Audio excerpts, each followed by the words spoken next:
Let's talk about something that would have been unthinkable just a few years ago. Hollywood comedians openly ridiculing Meghan Markle without apology. Because when late-night television, a space that once bent over backwards to protect her image, starts treating you like a punchline, that's not comedy anymore. That's a message. Seth Meyers isn't a shock jock. He's not a tabloid troll. He's establishment late night. And when someone like him starts framing Meghan as an object of mockery rather than sympathy, it tells us something important. The narrative has shifted. This isn't about one joke. It's about how the jokes land, why they're landing, and why the audience is laughing instead of cringing. For years, Meghan Markle enjoyed something most public figures don't: media insulation. Criticism was framed as misogyny.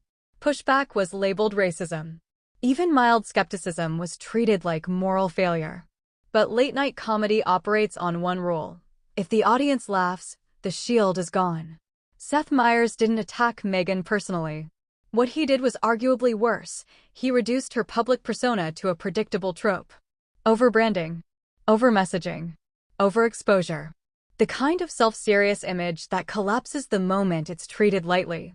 And once a figure becomes comedic shorthand, they've lost control of their narrative. Late night doesn't punch down. It punches what's culturally overplayed. Here's what people miss. Humiliation in comedy isn't about insults, it's about framing. When Seth Meyers talks about Meghan, he doesn't sound angry. He sounds amused, detached, almost bored. That's the danger zone. Because anger suggests relevance. Mockery suggests fatigue. Meghan's storytelling, the constant victimhood arcs, the branding pivots, the new chapter language, has become formulaic enough to parody. And when a mainstream comedian mirrors your language back to you for laughs, the audience starts seeing patterns they didn't before. This is how reputations crack. Not through exposés, through repetition. This isn't happening in a vacuum. Meghan and Harry are no longer the fresh disruptors of the monarchy. They're media veterans, podcast deals, documentaries, books, rebrands, lifestyle launches, public speeches. And the public mood has shifted from curiosity to exhaustion. Late-night comedians are cultural barometers. They don't lead opinion, they reflect it. Seth Meyers didn't create the skepticism. He acknowledged it. That's why the jokes worked. That's why the audience laughed. And that's why Meghan's image took a hit, because laughter removes moral tension. Once people feel allowed to laugh, the protection narrative collapses. This isn't about Meghan the person. It's about Meghan the brand.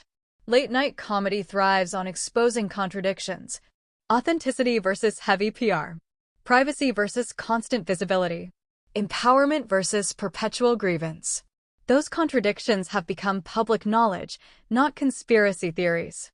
When Seth Meyers pokes at her image, he's not inventing flaws, he's amplifying what audiences already sense, but rarely say out loud. And that's why it stings. Because you can sue tabloids. You can clap back at critics. But you can't argue with a laugh track. One of the biggest mistakes people make when reading celebrity culture is assuming backlash always comes with noise. It doesn't. In Hollywood, silence is the verdict. Look around. Where are the A-list defenders now? Where are the glowing late-night sympathy tours? Where are the celebrities rushing to publicly align themselves with Meghan's latest venture? They're gone, or at best neutral. And that matters, because Hollywood protects its own when the relationship is mutually beneficial. Meghan once represented disruption, progress, and a powerful narrative shift. But now, she represents risk, overexposure, polarization, audience fatigue. Late-night comedy stepping into mockery mode doesn't happen unless the industry already knows the temperature is safe. Seth Meyers didn't test the waters, he read the room. And the room is tired. Here's where the real contrast becomes uncomfortable. Most public figures survive late-night jokes by doing one thing well: self-awareness. They lean in. They laugh. They disarm the moment. Meghan doesn't. Her public persona has always been tightly controlled, carefully worded, emotionally scripted. Everything is framed as serious, meaningful, historic. That works until it doesn't. Comedy exposes rigidity. When Seth Meyers frames Meghan's public image as performative or predictable, it works because she's never shown the ability to joke about herself. That makes the satire sharper. It leaves no release valve. Audiences don't punish people for flaws. They punish people for pretending they don't have any. And that's why these jokes feel less like bullying and more like cultural correction. Here's the part Meghan's team should be losing sleep over. Public opinion doesn't flip overnight. It erodes.